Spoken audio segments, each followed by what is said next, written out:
जैसा कि दोस्तों बता दें कि टुनटुन यादव का होली सॉन्ग आ गया है। होली सॉन्ग तो आप बहुत सारा सुने होंगे, लेकिन 2024 में टुनटुन यादव रंगदारी में होली सॉन्ग लेकर आ चुके हैं, जिस सॉन्ग का नाम है धारा 354, जो होली का सबसे फर्स्ट सॉन्ग लेकर आ चुके हैं 2024 में।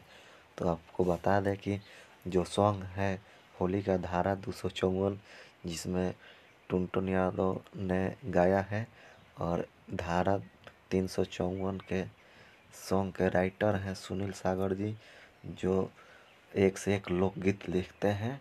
तो आशा होगा कि होली सॉन्ग भी बेस्ट ही लिखे होंगे। और म्यूजिक की बात करें तो आर्यन शर्मा जी हैं, जो एक से एक भोजपुरी में 600 मिलियन 500 मिलियन सॉन्ग का म्यूजिक दिए हैं। तो ये सॉन्ग आ चुका है टुनटुन यादव ऑफिशियल पे धारा 354। तो आप सब जाइए, और धारा 354 होली सॉन्ग टुनटुन यादव का रंगदारी सॉन्ग आया है, तो आप सब ज़रूर से ज़रूर सुने।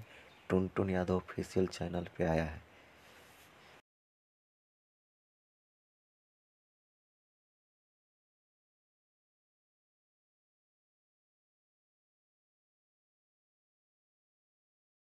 एंड मेरे चैनल पे आप पहली बार आए हैं आकाश कुमार प्रसाद ऑफिशियल पे, तो चैनल को सब्सक्राइब करें एंड मेरे वीडियो में लाइक कमेंट शेयर ज़रूर करें।